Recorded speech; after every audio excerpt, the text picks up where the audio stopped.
1,00,000 लोगों से आप यही सवाल पूछना कि आपने विवाह क्यों किया, सही उत्तर 1,00,000 में शायद कोई एक दे सके।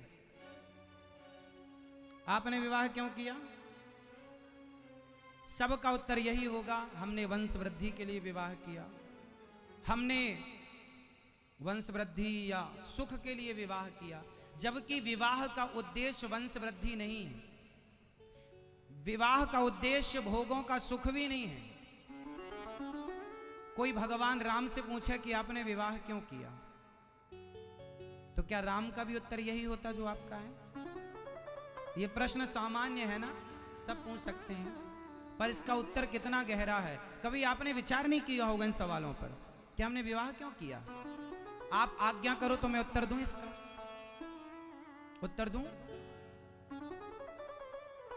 जैसा कि आप लोगों ने कहा वंश वृद्धि, ये तो होगा ही, इसमें कोई दो मत नहीं है।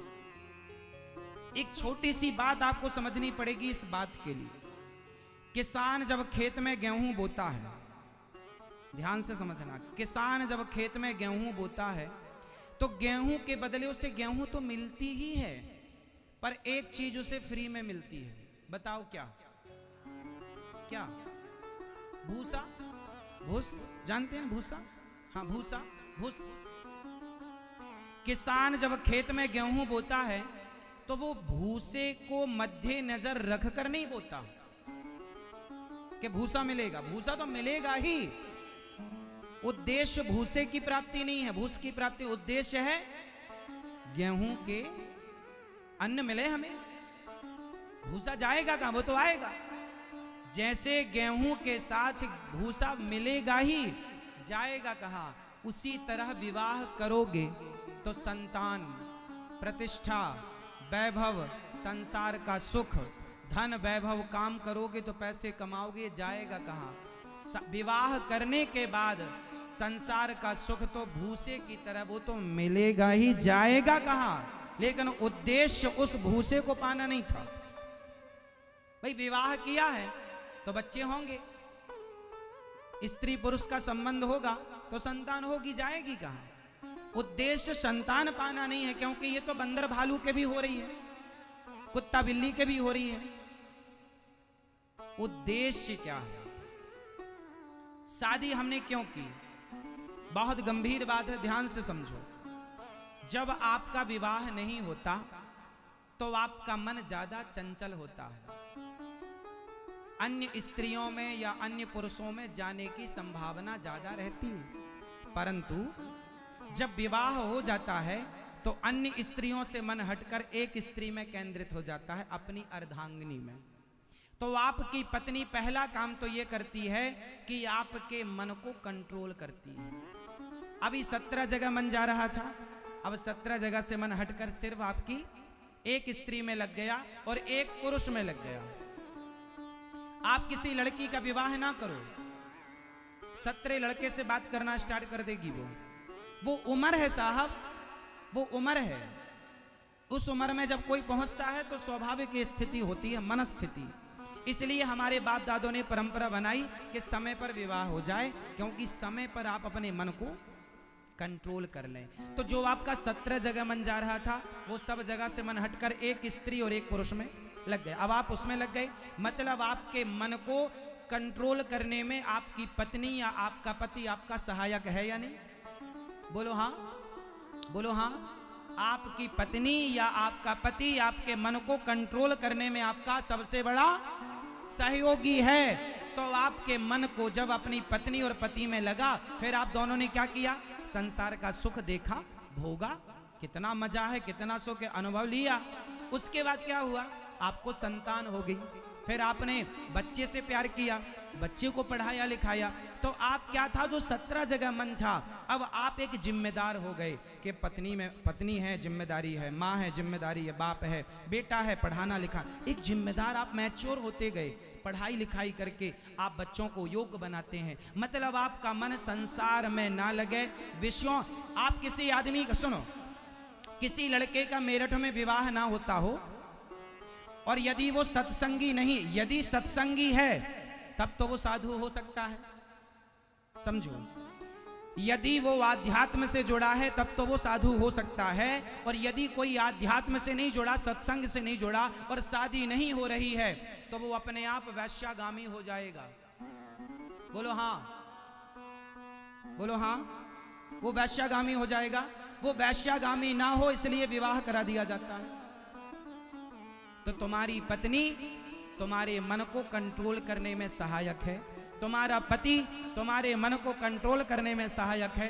तुम्हारा मन यहाँ वहाँ जाएगा, समाज में बदनामी होगी, तुम्हारा अपयश बढ़ेगा। अपयश ना हो इसलिए तुम्हारी पत्नी सहायक है। फिर दोनों पति पत्नी मिलकर, हमारे यहाँ जब भी यज्ञ होता है तो यज्ञ का अधिकार गृहस्थ को है। बोलो हाँ। यदि आपकी पत्नी नहीं है तो आपको यज्ञ में बैठने नहीं मिलेगा। बोलो हाँ। हाँ, जब राम का यज्ञ हुआ, भगवान राम ने यज्ञ किया, उस यज्ञ में जब माता सीता वनवास में थी तो राम से कहा गया वशिष्ठ जी के द्वारा आप यज्ञ नहीं कर सकते, पहले सीता को लाओ। राम बोले कैसे लाएं, वो तो वनवास में है। तो फिर क्या करें, फिर स्वर्ण की सीता बनाई गई। बोलो हाँ। सोने की, बोलो हाँ, सीता बनाई गई, बगल में बिठाई गई, और सोने की सीता के बगल में बैठकर राम ने अपना यज्ञ पूरा किया। मतलब आपकी पत्नी आपके यज्ञ में, आपके पूजा में, हवन में और भगवत प्राप्ति में सबसे बड़ी सहायक है।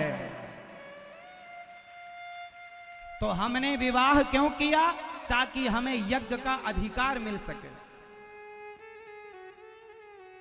ताकि हमें यज्ञ का, जोर से, आपका विवाह नहीं हुआ तो आप यज्ञ के अधिकारी नहीं हैं।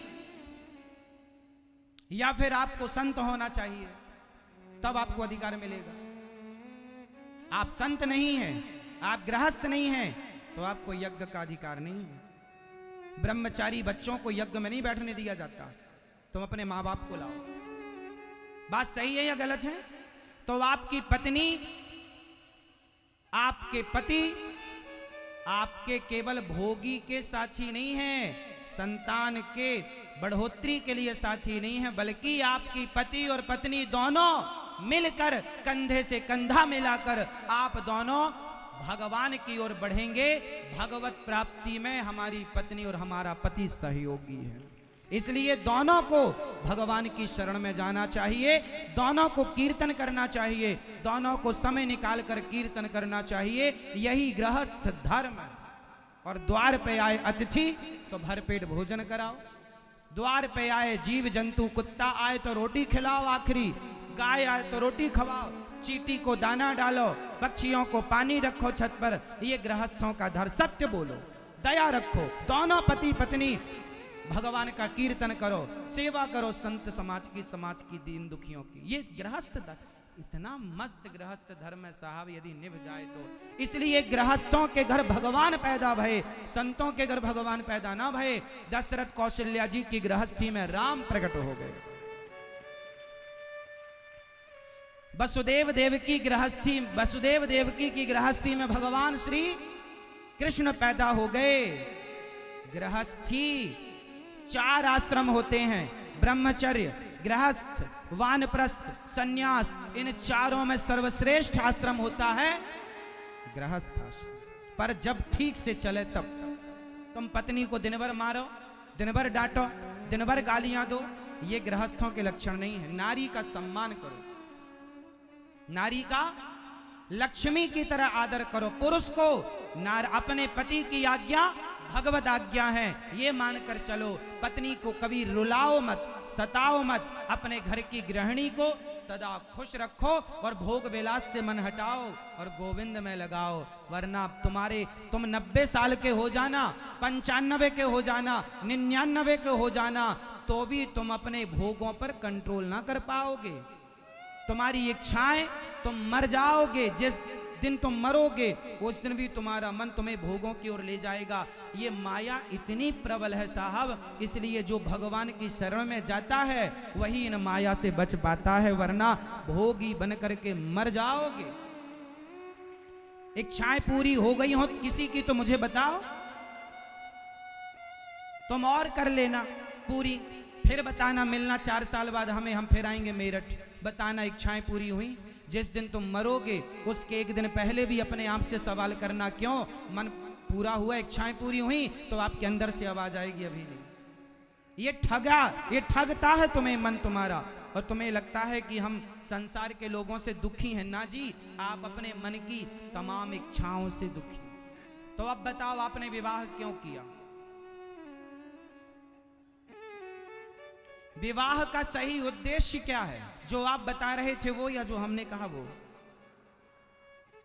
बताओ। जो आपने कहा वो भी सही है, गलत नहीं है, लेकिन वो तो हो गई, जाएगा। मुख्य उद्देश्य है भगवत प्राप्ति, ईश्वर की प्राप्ति। यदि तुमने गृहस्थ में रहकर भगवान को नहीं पाया, सोचो तो क्या पाया? चलो एक छोटी सी कथा मैं आपको सुनाता हूं इस बात को समझाने के लिए। एक पिता ने, मेरठ के एक पिता थे, आपके मेरठ में एक पिताजी थे, हो सकता है आप थे।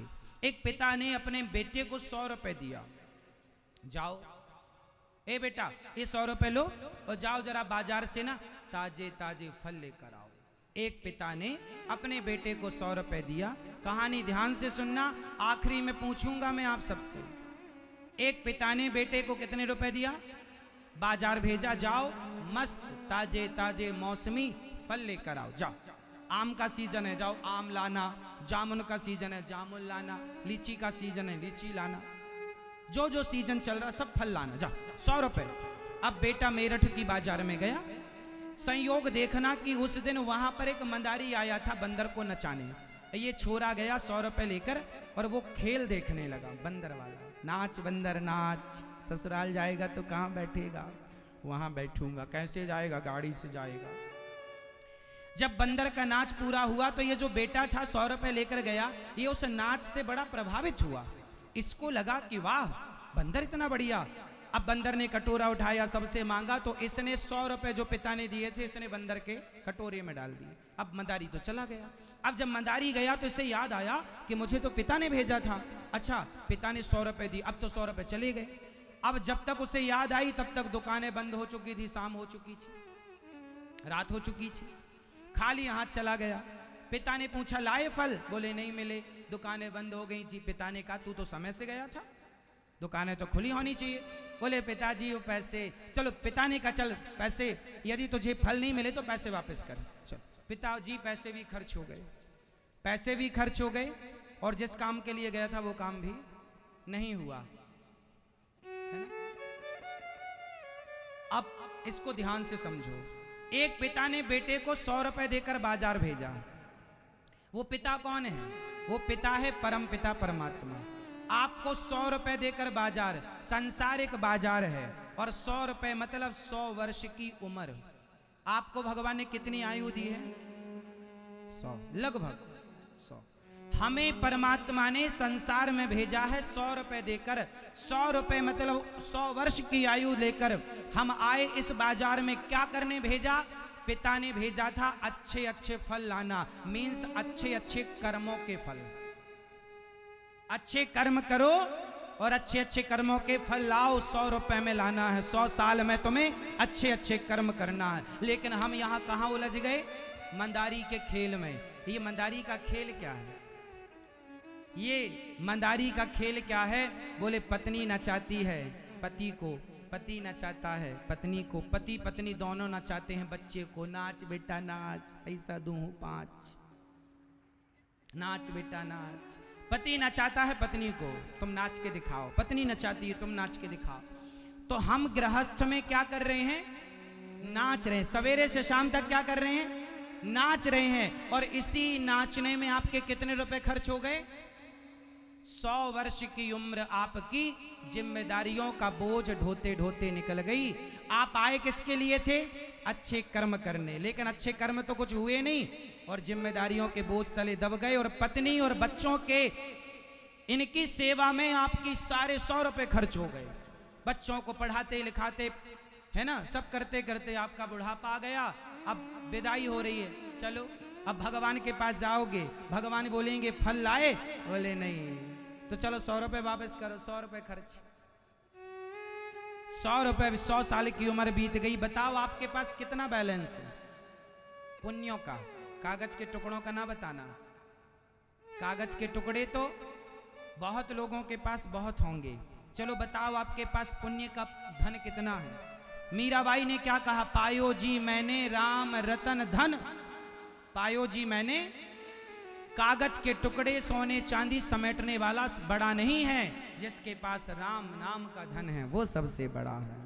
इसलिए कहता हूं जिम्मेदारियां निभाओ, पत्नी के साथ रहना बुरा नहीं है, बच्चों के साथ रहना बुरा नहीं है, काम करना बुरा नहीं है, पैसा कमाना बुरा नहीं है, पर सब कुछ करते हुए भगवान का स्मरण बनाए रखो। हे नाथ मैं आपको कभी भूलू नहीं, हर समय भगवान की शरण में रहो, भगवान का चिंतन करते रहो, भगवान को अपना सर्वस्व मानते रहो। नाथ सकल संपदा तुम्हारी, हे प्रभु सब कुछ आपका है, मैं आपका हूँ। बोलो हे श्रीमन नारायण, मैं जैसा हूँ, मैं जैसी हूँ आपकी हूँ। बस आप इतना भी कहते रहो, आप गाड़ी चला रहे हैं बस कहते रहो हे प्रभु हम जैसे हैं आपके हैं, हे नाथ हम जैसे, इतना भी कहते रहो तो गति है।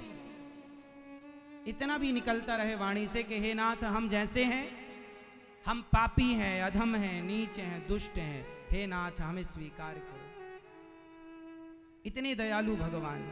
तो पति सुंदर तरीके से गृहस्थी चलाए और पत्नी, इसलिए हम कहते हैं दोनों गृहस्थ मिलकर गृहस्थी मस्त चलाना, सेवा करना, अपने धन को धर्म से जोड़ना। ये दास अनिरुद्ध, हम भी गृहस्थी हैं आप लोगों की तरह, हमारी भी माँ है, पिता है, हम भी गृहस्थ में हैं, लेकिन हम गृहस्थ में रहते हुए भी वो सारे कार्य करते हैं जो गृहस्थ को करने चाहिए। हम भी आपकी तरह आम मानव, आम व्यक्ति हैं, आम पब्लिक है, कोई अलग से नहीं, हम टपके हुए आकाश से, आपकी तरह खाते खेलते सब आपकी तरह। पर गृहस्थी में रहकर हमने केवल एक कार्य किया है कि हमने सदा भगवान से ये कहा है कि हे प्रभु हर पल हम आपका स्मरण करते रहें और हमारे जीवन का एक एक रुपया सदा परोपकार में खर्च होता रहे, एक भी रुपया व्यर्थ में खर्च ना हो। एक बात बताऊं मेरी मां,